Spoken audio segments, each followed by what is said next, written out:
कंवारी ननद। अंजलि की उम्र लगभग 30 साल हो चुकी थी। वो एक स्कूल में टीचर की जॉब करती थी।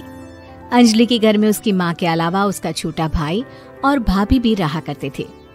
30 साल की उम्र होने के बाद भी अंजलि की अब तक शादी नहीं हुई थी।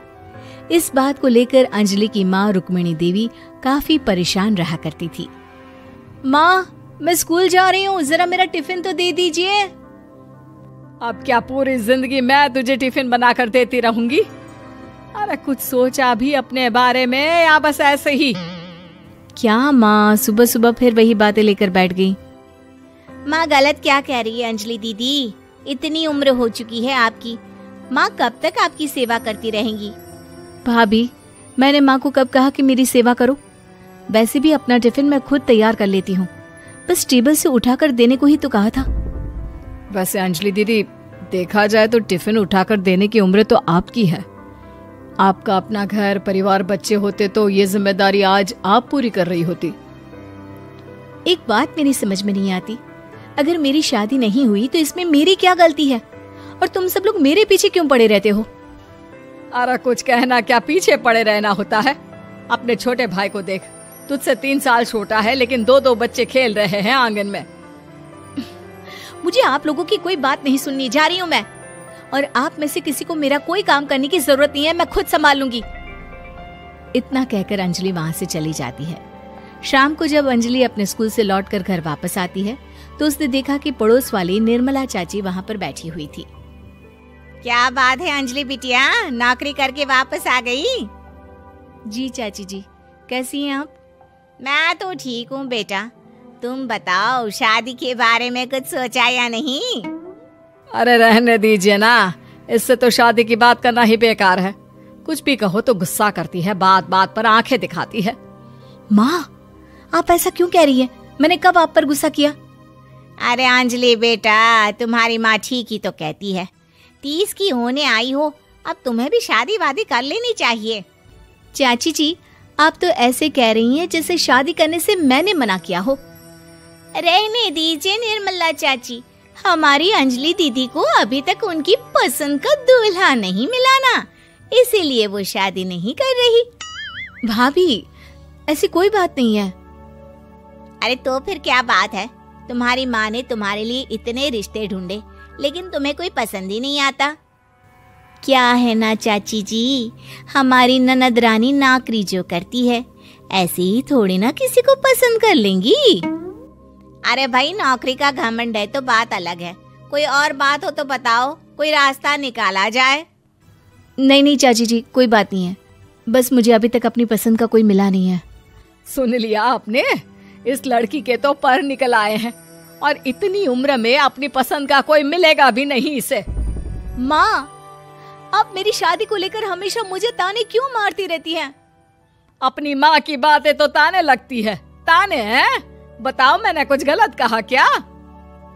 देखो, ये सब छोड़ो, मेरी दूर की बुआ का बेटा है, उसकी अभी शादी नहीं हुई है, उम्र होगी कोई 34-35 साल।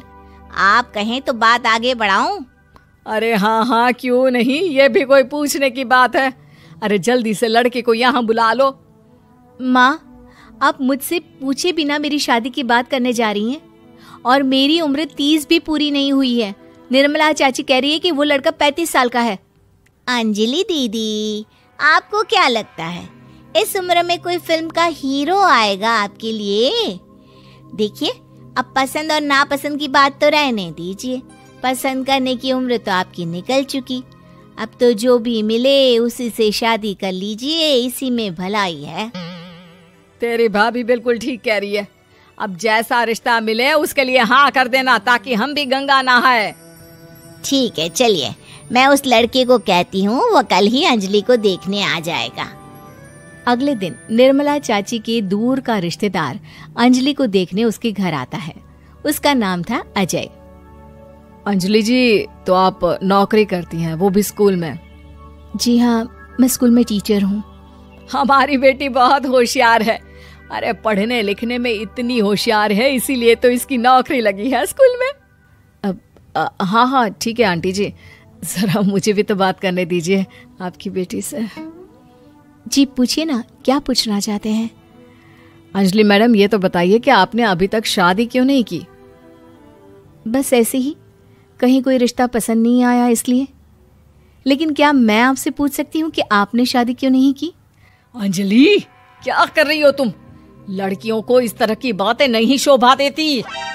रहने दीजिए आंटी जी, आपकी बेटी काफी पढ़ी लिखी है, मैं उनके सवाल का जवाब दे ही देता हूँ। वो क्या है ना, मुझे भी अभी तक अपनी पसंद की कोई लड़की नहीं मिली। अच्छा, कोई बात नहीं। वैसे आपकी तनख्वाह कितनी है? कितना कमा लेती है महीने का? जी यही कोई 25,000 महीने। बस 25,000? इतने से क्या होता है? इतने से तो आजकल घर भी नहीं चलता। आपके कहने का क्या मतलब है? अरे मैं तो ये सोच कर आया था कि नौकरी वाली लड़की है, आराम से 40,000 कमाती होगी। माफ कीजिएगा, आपका और मेरा रिश्ता नहीं हो सकता। जी कोई बात नहीं, मुझे भी आपके साथ शादी करने में कोई इंटरेस्ट नहीं है। अंजलि, किस तरह की बात कर रही हो? घर आए रिश्ते को ठुकरा रही हो तुम। दीदी, अब इस उम्र में आपको इतनी अकड़ नहीं दिखानी चाहिए। अच्छा खासा रिश्ता हाथ से निकल गया, कहीं ऐसा ना हो कि जिंदगी भर कुंवारी ही रह जाओ आप। कुछ दिन और ऐसे ही निकल जाते हैं और अंजलि की शादी कभी नहीं होती। अंजलि के परिवार वाले बिंदास उसे ताने मारते रहते हैं, लेकिन अंजलि एक बड़ी नौकरी की तैयारी करती है और उसमें सिलेक्ट होने के बाद अंजलि को एक बहुत बड़ी नौकरी मिल जाती है। अब तो दीदी के नखरे और भी ज्यादा बढ़ जाएंगे भाई, अब तो इतनी बड़ी नौकरी जो लगी है, अब इनकी शादी होने से रही। माँ, मुझे नौकरी के लिए दूसरे शहर जाना पड़ेगा। आप जानती हैं ये बहुत बड़ी जॉब है और इसमें पैसे भी बहुत ज्यादा मिलेंगे। अच्छा, कितने पैसे मिलेंगे बेटा? माँ, मुझे हर महीने 90,000 सैलरी मिलेगी। क्या? अरे वाह वाह, ये तो बहुत अच्छी बात है। लेकिन फायदा क्या? कितने भी पैसे मिले, शादी तो हुई नहीं ना तुम्हारी। अंजलि नौकरी करने के लिए दूसरे शहर में चली जाती है और जब कुछ महीनों के बाद वो वापस घर आती है तो उसे अपने पति के साथ देखकर उसके घर वाले हैरान रह जाते हैं। अरे अंजलि, तूने शादी कर ली और हमें बताया तक नहीं। और दामाद जी करते क्या हैं? इतनी बड़ी कार है उनकी। माँ, मैं आपको सब कुछ बताना चाहती थी, लेकिन आप सबके ताने सुनकर बहुत दुखी हो गई थी और इसलिए मैंने अपनी पसंद से शादी कर ली। मेरे पति मेरे साथ ही ऑफिस में नौकरी करते हैं और बहुत बड़े अफसर हैं। और एक बात बताऊं माँ, आज मैं बहुत खुश हूँ।